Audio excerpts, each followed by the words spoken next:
నిత్యం చూడు చూడు మనకై కదిలాడు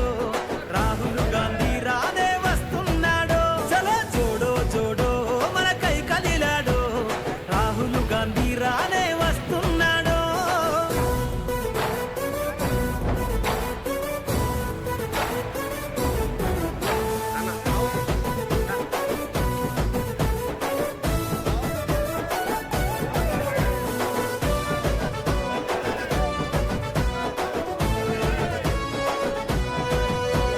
నడిసేటి సూర్యుడై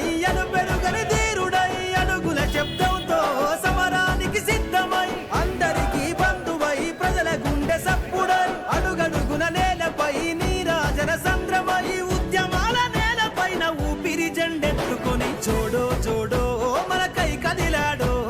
రాహుల్ గాంధీ రానే వస్తున్నాడు చలో చూడో చూడో మనకై కదిలాడు రాహుల్ గాంధీ రానే వస్తున్నాడు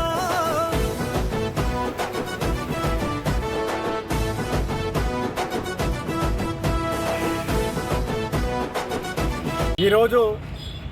నందిపేట మండల కేంద్రంలో మా ఆర్మూర్ అసెంబ్లీ ఇన్ఛార్జ్ పొద్దుటూరి వినయ్ కుమార్ రెడ్డి ఆదేశాల మేరకు నందిపేట మండల కేంద్రంలో ఏఐసిసి అగ్రనేత అయినటువంటి లోక్సభ ప్రతిపక్ష నాయకులు మా ప్రియతమ నాయకులు మనందరి భారతదేశ యువ నాయకులు మన రాహుల్ గాంధీ గారి జన్మదినం సందర్భంగా నందిపేట మండల కేంద్రంలో మండల కాంగ్రెస్ పార్టీ ఆధ్వర్యంలో ఆయన వేడుకలు ఘనంగా నిర్వహించడం జరిగింది. వారు ఆయురారోగ్యాలతో మన యొక్క సుఖశాంతులు కోరే వ్యక్తి కావున ఆ భగవంతుని కృప వల్ల వారు నిండు నూరేళ్ళు సుఖశాంతులతో బతకాలని చెప్పేసి ఈ యొక్క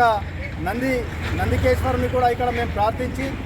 ప్రత్యేకంగా పూజలు నిర్వహించి ఇక్కడ కేక్ కట్ చేసి జన్మదిన వేడుకలు ఘనంగా నిర్వహించడం జరిగింది. రాహుల్ గాంధీ గారు లోక్సభ ప్రతిపక్ష నాయకుడిగా అయినప్పటి నుండి లోక్సభలో మన దేశ ప్రజల గురించి మన దేశ అభివృద్ధి గురించి అదేవిధంగా ప్రపంచంలో మన భారతదేశం ఈ మోడీ పరిపాలనలో ఎంత వెనుకబడిపోతుందో దాన్ని ఎప్పటికప్పుడు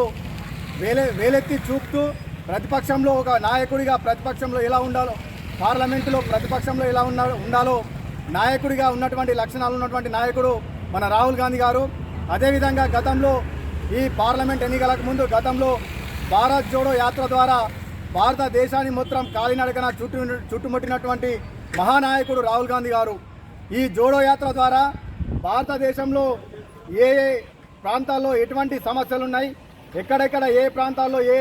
కులాలు మతాల వాళ్ళు వెనుకబడి ఉన్నారని చెప్పేసి ఈ యొక్క భారత్ జోడో యాత్ర ద్వారా తెలుసుకొని గతంలో ఏదైతే తెలంగాణ రాష్ట్రంలో ఎన్నికలకు ముందు మనకొక హామీ ఇచ్చారు. భారత్ జోడో యాత్ర ద్వారా ఎక్కడైతే మనకు రిజర్వేషన్లు అందాక అదేవిధంగా కొన్ని ఆర్థిక సమస్యల వల్ల అదేవిధంగా ఏదైతే మన రాష్ట్రంలో కానీ మన దేశంలో కానీ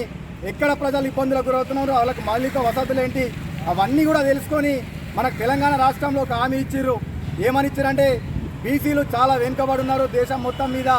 రాష్ట్రంలో కూడా వెనుక మొత్తం ఉన్నారు కాబట్టి మనం ఖచ్చితంగా బీసీ కులగణన వేయాలా, బీసీ కులగణన వేసి వాళ్ళకు ప్రత్యేకంగా రిజర్వేషన్లు కల్పించి వాళ్ళకి అన్ని రంగాల్లో కూడా రిజర్వేషన్ కల్పించాలని చెప్పి ఇచ్చిన హామీని తూచా తప్పకుండా రాహుల్ గాంధీ గారి సూచనల మేరకు రేవంత్ రెడ్డి గారు తెలంగాణ రాష్ట్రంలో బీసీ కులగణనకు ఆమోదం తెలిపి కులగణన వేసి మొన్న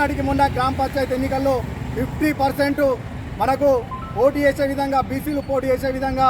అవకాశం కల్పించినటువంటి మహానాయకుడు మన రాహుల్ గాంధీ గారు అని చెప్పి చెప్తా ఉన్నాం. అదేవిధంగా రాహుల్ గాంధీ గారు బడుగు బలహీన వర్గాలకు కానీ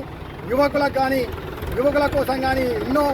పోరాటాలు చేస్తున్నటువంటి వ్యక్తి కావున వారు రానున్న రోజుల్లో కూడా ప్రజల పక్షాన ఉండి మన దేశ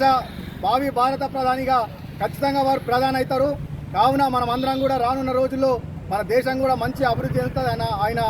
ఆయన రాజకీయ ప్రస్థానంలో అని చెప్పి చెప్తూ మరొకసారి ఆయనకు మన నందిపేట మండల కాంగ్రెస్ పార్టీ తరఫున జన్మదిన శుభాకాంక్షలు తెలుపుతూ ఇక్కడికి విచ్చేసినటువంటి మా మండల కాంగ్రెస్ పార్టీ సీనియర్ నాయకులకు అందరికీ కూడా ప్రత్యేకంగా అభినందనలు. మరొకసారి రాహుల్ గాంధీ గారికి మరొకసారి జన్మదిన శుభాకాంక్షలు. జై హింద్.